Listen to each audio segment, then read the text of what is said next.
এটা আমার পেজের সবচেয়ে বেস্ট একটা গল্প, যেখানে আপনি একটা মেয়ের ধ্বংস দেখতে পাবেন এবং একটা ছেলের জীবন কিভাবে শেষ হয়ে যায় ওইটা দেখতে পাবেন। বিকজ ছেলেটা এখন মৃত্যুর সাথে লড়াই করতেছে। আর এই গল্পটা একটু বড় হবে, প্লিজ পুরো গল্পটা শুনে যাবেন, হয়তো আপনার জীবনের সবচেয়ে ইম্পর্টেন্ট জিনিসটা আপনি শিখতে পাবেন। গল্পটা একটা ছেলেটা আমার এমন করে বলে যে সে একটা গ্রুপে ছিল যেখানে অনেক মেয়ে ছেলে সবাই একসাথে আড্ডা দিত। দেন ওইখান থেকে একটা মেয়ে তাকে বলে যে, তার একটা মেয়ে ফ্রেন্ড বলে যে তুই একটা রিলেশনশিপ কর, দেখবি তোর কাছে ভালো লাগবে। তখন ছেলেটা বলে যে আমি বিদেশ যাই, ছেলেটা বলতেছে আমি এখানে টাকা ইনকাম করতে আসি, রিলেশনশিপ না। বাট তারপরে যখন তার ফ্রেন্ডটা বলে যে তোর কাছে ভালো লাগবে, তুই টাইম স্পেন্ড করতে পারবি, তো ছেলেটা বলে যে ঠিক আছে।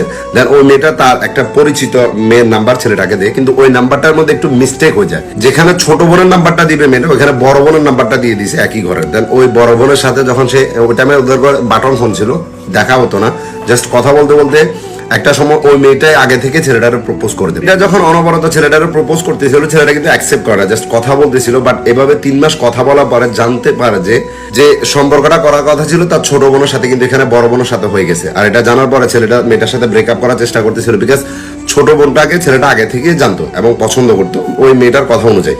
দেন একটা সময় বড় বোন কোনো মতে মানতেছে না, যে সে বলতেছে যে তুমি আমার থেকে বয়সে ছোট হও, যেটাও আমি তোমাকে চাই। তখন একটা পর্যায়ে ছেলেটা কোনো মতে মেয়েটার সাথে ব্রেকআপ করে দেন ছোট বোনের নাম্বারটা নিয়ে ছোট বোনের সাথে কথা বলা শুরু করে। দেন ছোট বোনকে যখন ছেলেটা প্রপোজ করে এবং তার বিষয় সম্পূর্ণ সব কথা বলে যে দেখো মিসআন্ডারস্ট্যান্ডিং এর কারণে তোমার বড় বোনের নাম্বারটা আমার কাছে চলে আসছে এবং আমি তার সাথে কথা বলছি, বাট আমি রিলেশনশিপ করি না, বাট তারপরে তোমার বড় বোন কিন্তু কষ্ট পাবে। তো মেয়েটা বলতেছে যে না কোনো বিষয় না। ওই টাইমে কিন্তু ছোট বোনের কাছে বাটনওয়ালা ফোন ছিল। ছেলেটা অনবরত এই মেয়েটার সাথে কথা বলতেছিল ঘন্টার পর ঘন্টা, এভাবে 18 ঘন্টা 15 ঘন্টা এভাবে তারা ডেলি কথা বলতো। ছেলেটা ডলার করে কথা বলতে হতো, প্রচুর টাকা চাইতেছিল। একটা সময় ছেলেটা বলে যে এভাবে ডলার বলে তো সবসময় কথা বলা পসিবল না, বিকজ প্রচুর টাকা খরচ হইতেছে, তুমি একটা কাজ করো, তুমি একটা ফোন নিয়ে নাও, আমি কিছু টাকা দিচ্ছি, তুমি কিছু নিয়ে একটা ফোন নিয়ে আনো। দেন মেয়েটা একটা ফোন কিনে নেয়। তারপরে তারা ইমোতে সব সময় ভিডিও কলে কথা বলতেছিল এভাবে চলতেছিল, ভালো চলতেছিল। তো একটা সময় মেয়েটার পরিবারে জেনে যায় যে মেয়েটা কারোর সাথে অনবরত কথা বলতেছিল। তো মেয়েটার পরিবার জিজ্ঞেস করে যে ছেলেটাকে। দেন ছেলেটার কথা যখন মেয়েটা বলে, এবার ছেলেটাও মেয়েটার পরিবারকে ফোন দিয়ে কোনো রকম তাদেরকে সবাইকে রাজি করে যে আমি ওকে বিয়ে করতে চাই, আপনারা যাই বলেন আমি তাই করবো, ওরে আমার চাই, যেমন করে হোক। দেন মেয়ের পরিবার বলে যে ঠিক আছে আমরা তোমার পরিবারের সাথে কথা বলবো। তো ছেলের পরিবারকে যখন সবকিছু বলে, ছেলের পরিবারটা একটু রিচ ছিল, বাট তারপরে ছেলের পরিবার ছেলেটার দিকে তাকায় সবকিছু মেনে নিছে এবং দুই পরিবারের মধ্যে কথাবার্তা ফিক্সডই আছে। বাস ছেলেটা আসার অপেক্ষা, ছেলেটা আসবে আর তারা বিয়ে করে নেবে, এরকম পরিস্থিতিতে থাকে কিন্তু। তো তারা কথা বলতেছিল, মেয়েটাকে খরচ পাতি সবকিছু অনবরত ছেলেটা দিয়ে যাচ্ছে, যেটা যখন চাচ্ছে সেটাই দিয়ে যাচ্ছে, কোনো প্রশ্ন ছাড়া। মেয়েটা কিন্তু চাইতে হইতেছে না, ছেলেটা আগে থেকে বুঝে যাচ্ছে যে মেয়েটা এই জিনিসটা রাখবে, সেটা দিয়ে দিতেছে। তো ছেলেটা যে কোম্পানিতে কাজ করতো ওই টাইমে, ওই কোম্পানিতে সামান্য একটু ঝগড়া হয়ে যায়, যার কারণে সে কোম্পানির চাকরিটা ছাড়তো এবং সে 1 থেকে 1.5 মাস পর্যন্ত বেকার থাকে, মানে কাজ কাম খুঁজতেছিল। সে একটা ভালো কোম্পানি চাইতেছিল, ওই কোম্পানিটা ভালো ছিল, বিকজ ছেলেটা শিক্ষিত ছিল, তো সে একটা ভালো কোম্পানি চাইতেছিল। তো মেয়েটার সাথে ওই টাইমে একটু কম টাইম দেওয়া হতো, বা এইভাবে কিন্তু 2 বছর চলে গেছে তাদের সম্পর্কে। একটু কম সময় দেওয়ার কারণে মেয়েটা কি করছে, ওই টাইমে বিভিন্ন রকম অ্যাপস তার ফোনের মধ্যে ইনস্টল করে সবকিছুতেই সে কানেক্টেড থাকে, ভিডিও করতেছে, বিভিন্ন রকম কিছু করতেছে। ছেলেটা মানা করতো কিন্তু মেয়েটা শুনতো না। এরপরে একটা সময় মেয়েটা অন্য আরেকটা ছেলের সাথে রিলেশনশিপে জড়ায় পড়ে, যে ছেলেটার বাড়ি ছিল ব্রাহ্মণবাড়িয়াতে।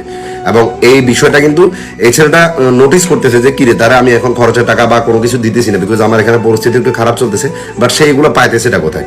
জানার পরে মেয়েটাকে যখন প্রশ্ন করে, মেয়েটা বলতেছে যে আমার ভাই আর আমার মা আমাকে হেল্প করতেছে। বাট ছেলেটা কিন্তু জানতো যে তার পরিবারের মধ্যে ওরকম সামর্থ্য না যে তাকে হেল্প করবে এমবি ভরার জন্য, বাট তারপরে ছেলেটা বিশ্বাস করছে তার কথা। এভাবে সে 2 জন মানুষকে কিন্তু টাইম দিয়ে দিয়েছে, বিকজ ওই ছেলেটা ওই টাইম একটু সময় কম দিতে পারতো, তো ওই সময়টা ওই মেয়েটা ওই ছেলেটাকে দিতেছিল। দেন এর মধ্যে সে আরেকটা সম্পর্কের মধ্যে জড়িয়ে পড়ে, যে ছেলেটার বাড়ি থেকে ঢাকাতে, এবং ওই ছেলেটার সাথে সে একদিন দেখা করতে যায়। মেয়েটার বান্ধবীর সাথে কিন্তু এই ছেলেটার সাথে কথাবার্তা চলতেছিল বা হতো, সবসময় মেয়েটার খোঁজ খবর নিত। এবং ওই বান্ধবীটারে নিয়ে সে ওই ঢাকা ছেলেটার সাথে দেখা করতে গেছে। দেখা করার যাওয়ার পরে ওখানে তারা পার্কে বসে কিছুক্ষণ সময় কাটানোর পরে দেন তারা ডিসাইড করছে যে তারা হোটেলে যাবে। এবং ওই টাইমে ওই বান্ধবীর কাছে খারাপ লাগছে, দেন বান্ধবী কি করছে, এই ছেলেটার ফোন দিয়ে সম্পূর্ণ ভিডিও কলে দেখা দিয়েছে, দেখো ও একটা ছেলের সাথে দেখা করতে আসছে এবং তারা এই কাজটা করতে যাইতেছে। এখন আমার কাছে এটা সহ্য হইতেছে না। তখন এই ছেলেটা মানে কি করবে বুঝতে পারতেছে না, কান্না করে দিতেছে, কি রে সবকিছু ঠিকঠাক করে আমি বিয়ে করবো, আজকে এত বছরের সম্পর্ক আমাদের, আমার পরিবার জানে, ওর পরিবার জানে, সবকিছু ঠিক আছে, তাহলে এখন ওই কথা এই কাজটা কেন করতেছে। দেন ছেলেটা সুইসাইড করার জন্য ট্রাই করে। সে যখন ফাঁসিতে ঝুলে যায়, তার রুমমেটরা দেখে তাকে ওইখান থেকে কোনো রকমে মানে বাঁচায় নেয়, অজ্ঞান হয়ে যাও, পরে ওইখান থেকে হসপিটালে নিয়ে যাওয়ার সময় তার জ্ঞান ফিরে, দেন তাকে বাসার মধ্যে এনে পানি খাওয়ানো হয়। এটা কোনো রকম একটু সুস্থ হলে তার গলার মধ্যে একটা কাপড় পেঁচাতে হতো, যার যার কারণে তার গলাটা ফুলে গেছে সুইসাইড অ্যাটেম্প করার জন্য।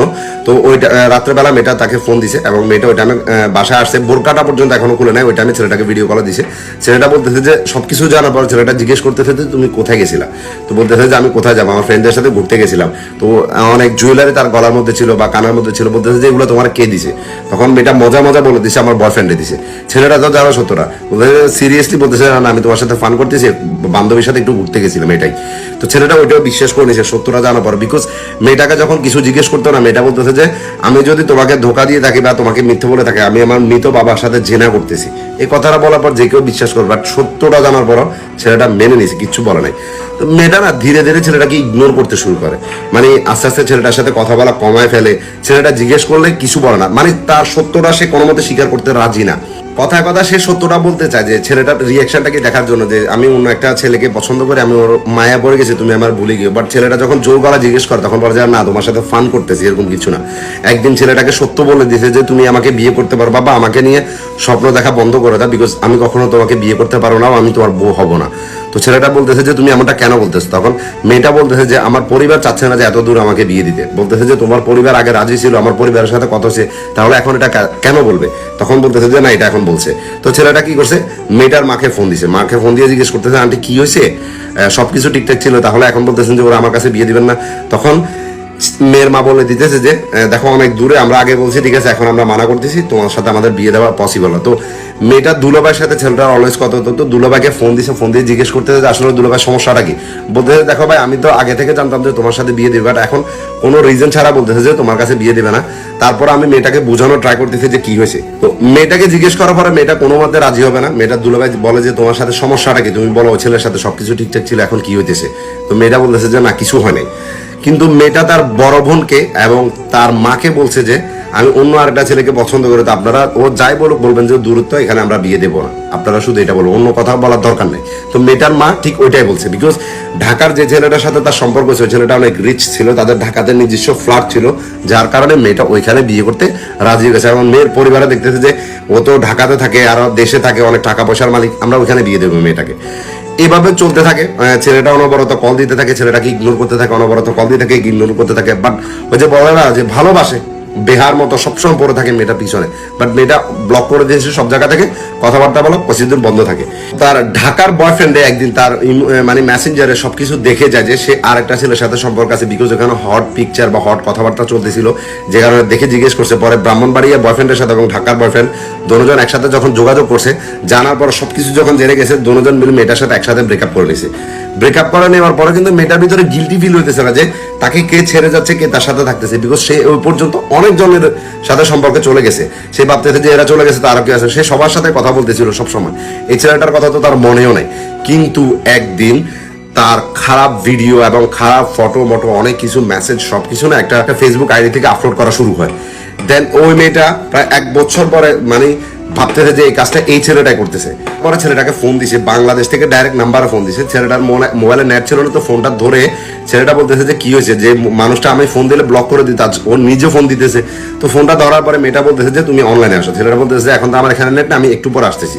দেন একটু পরে যখন ছেলেটা অনলাইনে আসছে, আসার পরে সাথে সাথে মানে মেয়েটা বলতেছে যে তুই আমার এই সর্বনাশ কেন করছিস, মানে এলাকাতে সব ভাইরাল হয়ে গেছে মেয়েটার ভিডিও টিডিও এগুলা। তো বলতেছে যে কি করছি আমি, তো লিঙ্ক একটা দিছে, দেওয়ার পরে দেখতেছে যে মেয়েটার সবকিছু এভাবে ভাইরাল করে দেওয়া আছে। ছেলেটার উপরে যখন ব্লেম করতেছে, ছেলেটার রাগে জিদে না থাকতে পারে, ছেলেটা কি করছে, একটা কেমিক্যাল খাই ফেলছে যেটা আপনার অ্যাসিডের মতো ছিল, যার মানে সে সুইসাইড করতে থাকে যে আমি এই মানুষটাকে এতটা ভালোবাসি, আমার বিশ্বাস করতেছে না, রাগের মাথায় কাজটা করতে গেছিল। যার ফলে সে ওগুলা খাই ফেলার পরে সে আইসিইউতে 3 দিন পর্যন্ত ভর্তি থাকে সৌদি আরবে, বিকজ সবাই তাকে মৃত পর্যন্ত বলে দিছিল। বাট তারপরও না, ছেলেটা অনবরত হসপিটাল থেকে সে শুধু বিশ্বাস করাতে চাইতেছে যে এই কাজটা সে করে নাই। ওই টাইমে মেয়েটা ছেলেটাকে বলতেছে যে তুমি কি আমাকে বিয়ে করবা, তুমি দেখতেছো আমার জীবনের সব শেষ। ছেলেটা ওই টাইমে কোনো কথা না চিন্তা করে বলতেছে হ্যাঁ আমি করবো, তোমাকে বিয়ে করবো। বাট মেয়েটা পর আবার বলতেছে যে তুই আমার জীবন শেষ করে দিছিস, আমি তোকে কখনো বিয়ে করবো না। ছেলেটা বলতেছে যে মেয়েটার মাকে ফোন, মানে মেয়েটার মা, মেয়েটার সম্পূর্ণ পরিবার দোষ একমাত্র ছেলেটা দিতেছে। কিন্তু ছেলেটা বলতেছে যে আপনারা পুলিশের কাছে গিয়ে একটা জিডি করেন, দরকার হলে জিডিটা আমার নামে করেন, তারপর আমি সবকিছু করতেছি, পুলিশ যখন ইনভেস্টিগেশন করবে তখন জানতে পারবে যে সত্যটা কে করছে। মেয়েটা ফোনটা পুলিশ স্টেশনে দিয়ে আসুন। মেয়েটা কোনো মতে ফোন দিতে রাজি না, সম্পূর্ণ দোষ ছেলেটার উপরে দিতেছিল। দেন একটা পর্যায়ে ছেলেটা ওই ছেলেটা যে এই কাজগুলো করতেছে তার নাম্বারটা যোগাযোগ করে তার সাথে কথা বলার পরে ছেলেটা বলতেছে যে আমি কে এটা ওই মেয়েটা জানে, ওরা জিজ্ঞেস করেন যে আমি কে, ঠিক আছে? আমি এইভাবে আপনার কাছে কিছু বলতে পারবো না। তো বলতেছে যে মানে মেয়েটাও কিন্তু জানে যে এগুলো কে করতেছে, বাট তারপরেও যে তার পরিবার জানে যে এই ছেলের সাথে তার সম্পর্ক ছিল, তার এই ছেলের উপর শব্দ দিয়ে দিতেছে। তো ছেলেটার না পারতেছে কারো বুঝাতে, না পারতেছে কিছু করতে। অনবরত মেয়েটার পরিবারকে বলতেছে যে আপনারা পুলিশ স্টেশনে গিয়ে ওর ফোনটা দিয়ে আসুন, পুলিশ যখন ইনভেস্টিগেশন করবে তখন জানতে পারবেন যে সত্যটা কি। বাট বলতেছে যে আমরা পুলিশের জামিলে পড়তে পারবো না, আমরা এগুলো করতে পারবো না, মানে আমার মেয়ের সম্বন্ধে আমরা এগুলো করতে পারবো না। অনেক কথা বলে, আমার মেয়ে যদি সুইসাইড করে দায় তুমি থাকবা, বিকজ তুমি এগুলা তুমি করছো। তখন মানে এভাবে চলতেছিল সবকিছু। দেন ছেলেটার অবস্থা, শারীরিক অবস্থা খুবই খারাপ থাকে। ছেলেটা কি করছে, ঢাকাতে একটা ফ্ল্যাট নিয়ে এনেছিল, বিকজ মেয়েটার স্বপ্ন ছিল যে সে ঢাকাতে থাকবে। তো এই কারণে ছেলেটা ওই টাইমে টাকা জমে ঢাকাতে একটা ফ্ল্যাট নিছে। সে কি করছে, বাংলাদেশে আসছে জাস্ট 11 দিনের জন্য, তার ঢাকার ওই ফ্ল্যাটে আসছে, নিজের বাড়িতে পর্যন্ত আসে নাই। পরে তার মা বাবা তাকে গিয়ে ওখানে ঢাকাতে গিয়ে দেখছে ছেলেটা নেশায় পুরা মানে ভেঙে পড়ছিল, যে সে তার বন্ধুদের নিয়ে সারাক্ষণ এখানে আড্ডা দিতেছিল। 11 দিন পরে সে আবার সৌদি আরব চলে আসে। আসার পরে ওইখানে যখন তার শরীর অনেক বেশি খারাপ হয়ে যায়, তাকে হসপিটালে নিয়ে যাওয়া হলে ওইখান থেকে জানা যায় যে ছেলেটা যে কেমিক্যালটা খাইছিল ওইটার ফলে ছেলেটার 80% লিভার নষ্ট হয়ে গেছে, যার কারণে সে যে কোনো টাইমে মারা যাবে। ছেলেটাকে অনেক করে বলছে সৌদি আরবের ডাক্তারে যে তুমি হয়তো অন্য দেশে গিয়ে চিকিৎসা করো, না হলে বাংলাদেশে চলে যাও, তোমার দ্বারা কাজ করা এখন আর সম্ভব না। বাট তারপরে ছেলেটা না দেশে আর আসতে চাইতেছে না, বিকজ দেশে কার জন্য আসবে? যে মানুষটার সাথে বিয়ে করবে বলে সবকিছু সে কেনাকাটি করে পর্যন্ত রাখছে। মেয়েটার স্বপ্ন ছিল যে সে একটা আইফোন চালাবে, ছেলেটা ওটাও নিয়ে রাখছে, একটা ল্যাপটপ নিয়ে রাখছে, সবকিছু ছেলে মেয়েটার জন্য নিয়ে রাখছে। এবং ওই সব জিনিস সে তার মাকে দিয়ে আসছে যে আমি যদি কখনো মারাও যাই এই জিনিসগুলো ওরা দিয়ে দিন, বিকজ ওর স্বপ্ন ছিল যে ওগুলো ইউজ করবে। তো আমি চাইতেছি না যে ওর কোনো স্বপ্ন অপূর্ণ থাকুক। আমার স্বপ্ন না হয় নাই হলো, বিকজ আমি ওই মানুষটার অনেক ভালোবাসি। কোনোদিন বিন্দু পরিমাণের জন্য হলো না ওরা আমি ঘৃণা করি নাই, ওর সাথে কখনো ধোকা দিই নাই। ওরে পাওয়ার পরে আমি আমার ফ্রেন্ড সার্কেল সবার থেকে সম্পূর্ণ আলাদা হয়ে গেছিলাম, সারাক্ষণ ওরে সময় দিতাম। কিন্তু ওই মানুষটা যে আমাকে এমন করে ছাড়বে বা এমন করে ধোকা দিবে কখনো কল্পনাও করি নাই। তো ছেলেটাকে সৌদি আরবের ডাক্তার বলে দিয়েছে যে ও যে কোনো টাইমে মারা যাবে, বিকজ ওর সম্পূর্ণ ভিতরে যে লিভার সব একদম ড্যামেজ হয়ে গেছে। 80% শেষ, আর 20% উপর জীবিত আছে এখন। আমার কাছে ছেলেটা একটা রিকোয়েস্ট করছে যে মানে যদিও কখনো মারা যায় যাতে মেয়েটা ওরে একবার দেখতে হলেও আসে, যাতে জীবিত থাকা অবস্থায় তো কখনো দেখে নাই, যাতে মৃত অবস্থায় ছেলেটাকে একবার দেখে, এবং তার যে জিনিসপত্রগুলো তার মায়ের কাছে দিয়ে রাখছে ওগুলো যাতে সে নিয়ে যায়। এবং ছেলেটা প্রতিনিয়ত একটা কথা বলে যে ভাই আমি ওরে এত ভালোবাসছি যে আমার পৃথিবী আমি শুধু ওরে মনে করছি, আর কারোর মনে করিনি। কিন্তু ওই মানুষটা যখন আমাকে এমন করে ছেড়ে দিয়ে গেছে এবং আমার পুরো ব্লেম দিতেছে যে 1 বছর পরে যে আমি তার এগুলা মানে অনলাইনে ছাড়ছি, আমি এরকম কিছু করি নাই, বিকজ সে এত পরিমাণ ছেলের সাথে কথা বলছে যে সে নিজে জানে যে কে করছে, বাট সে শুধু মিথ্যা একটা অপরাধ আমার উপর চাপাই দিছিল, যার কারণে এখন আমার আজকে এই অবস্থা। এটার কত স্বপ্ন ছিল যে মেয়েটার সাথে সবসময় বলতো যে তার মাকে নিয়ে এবং মেয়েটাকে নিয়ে সে হজ করবে। সৌদি আরব থাকা সত্ত্বেও প্রায় আজকে 4 বছর সম্পর্ক থাকে মেয়েটার সাথে, কিন্তু সে কখনো হজে যায় না। যে একটা আশা নিয়ে যে আমি মেয়েটাকে নিয়ে আমি সহ এবং আমার মা সহ আমরা হজে যাব, বিকজ এই জন্য আমি আর হজ করি না। তো আমার মাকে আমি করাবো ইনশাল্লাহ, আর ওকে তো আমি আর পাই নাই, আমার ইচ্ছাটা পূরণ হয় নাই। আর একটা কথা হলো, মেয়েটা যখন বলছিল না যে ছেলেটারে সবকিছুর পরে যে তুমি আমাকে বিয়ে করো, তখন ছেলেটা বলছিল যে আমি তোমাকে শুধু বিয়ে করবো না, আমি দরকার হবে আমার ঢাকাতে যে ফ্ল্যাটটা আছে ওটা বিক্রি করে তোমাকে এখানে নিয়ে এসে আমরা পাসপোর্ট করে দেন, তোমাকে নিয়ে আমি সরাসরি সৌদি আরব চলে আসবে, এখানে থাকবো, সবাই সবকিছু ভুলে যাবে। এরকম সাপোর্ট করতো মেয়েটারে। কিন্তু এই মেয়েটা তার জীবন শেষ করে দিয়েছে। এবং তার জীবনটা দেখুন না কেমন, তার জীবনটা কেমন হয়েছে, যে এতগুলো ছেলের সাথে সম্পর্ক থাকা সত্ত্বেও সে এই কাজটা করতেছে। তারপরে না ভিক্ষুকের মতো না ওর পিছনে ঘুরে, একটা বাচ্চার মতো ঘুরে যে ও একটু কথা বলবে। তো এরকম মেয়েরা পৃথিবীতে বেঁচে থাকার কোনো অধিকার তাদের নাই, তারা এটা হারায় ফেলছে, ঠিক আছে? আর এরকম পরিবার, এরকম মেয়ে আমি যদি পাইরে ভাই, এই মেয়েটার জীবনটা এমনিতে কি পরিমাণ জীবন আছে এটা আপনারা বুঝতে পারতেছেন, যার ভিডিও পুরো এলাকাতে ভাইরাল হয়ে গেছে এবং তার বয়ফ্রেন্ডেরা ভাইরাল করছে। এতগুলো ছেলের জীবন যে নষ্ট করে এখনো পর্যন্ত শক্ত হয়ে যারা জীবিত আছে, এই মেয়েটার জীবন একদিন ধ্বংস হবে। আর শুধু তার জীবন না, তার পুরো পরিবারের জীবনটা শেষ হবে, আর এই মেয়েটার তার কারণ থাকবে। বিকজ এদের হাতে যখন আপনি ওই কথা আছে না, যখন কোনো গরিব ঘরের মেয়ে না হঠাৎ করে যখন অনেক কিছু দেখে ফেলে, তার চোখে সহ্য হয় না। অনেক আছে এটা এরকম, ঠিক আছে? বিকজ দেখুন, যখন বাটনওয়ালা ফোন ছিল তখন মেয়েটা ঠিক ছিল, যখন একটা স্মার্টফোন হাতে এসে গেছে মেয়েটা ধ্বংস হয়ে গেছে। বিকজ তার আসল রূপটা সে বাইরে দেখা দিছে, কারণ তার সত্যিকার রূপ কিন্তু এটাই ছিল। ওই যে কথা ছিল, পরিস্থিতির কারণে হয়তো কিছু করতে পারেনি। যখন একটা ভালো মানুষ থাকে, এত পরিমাণ ভালোবেসে এত কিছু তাকে নিয়ে স্বপ্ন দেখছে, এত কিছু করছে, আর সে কি করছে দেখুন। এরা মনে করে যে এদের লাইফটা এরকমই, বাট এদের লাইফের একদিন শেষ হবে। আর ব্রাদার, আমি তোমার একটা কথা বলি, ইনশাআল্লাহ আল্লাহ পাক তোমাকে সুস্থতা দান করবে। আমরা সবাই তোমার পাশে আছি, সবাই তোমার জন্য দোয়া করতেছি। নিজের মন ছোট করো না। ইনশাল্লাহ সবকিছু ঠিক হয়ে যাবে। আল্লাহ তোমাকে এই জন্য হলো বাঁচা রাখবে যে এই মেয়েটার শেষ তুমি দেখবা যে ওর শেষ পর্যন্ত কি হইতেছে। আর তুমি যদি ওই মেয়েটার পাশে আর কখনো দাঁড়াইছো তো তুমি মানুষই না। আমি তোমার একটা কথা বলতেছি, যদি ও তোমার ফোন দিয়ে কখনো মানে মারা গেছেও বলে না, তখন ওরা মাফ করিও না ভাই। বিকজ এদের মতো মেয়েদের যদি তুমি মাফ করে দাও না, তাহলে এরা আরো অনেক ছেলের জীবন ধ্বংস করে দেবে। ওদের পাপের শাস্তিটা ওদের পেতে দাও, আর ওটা ওরা পাবে। তোমার জন্য মন থেকে দোয়া রইলো ভাই, সব ঠিক হয়ে যাবে, বলতেছি একটা কথা। আর আপনারা দেখতে পারতেছেন কিভাবে একটা ছেলেকে জাস্ট একটা মেয়ে মৃত্যুর কোলে ঢেলে দিছে, এবং তার নিজের জীবন সে কিভাবে ধ্বংস করছে, অথচ সেই জিনিসটা বুঝতে পর্যন্ত পারতেছে না। গল্পটা যদি ভালো লাগে থাকে অবশ্যই শেয়ার করবেন। আর আমি হাত জোর করে রিকোয়েস্ট করতেছি যে সবাই ছেলেটার জন্য দোয়া করবেন, আল্লাহ যাতে ওকে সুস্থতা কামনা করে।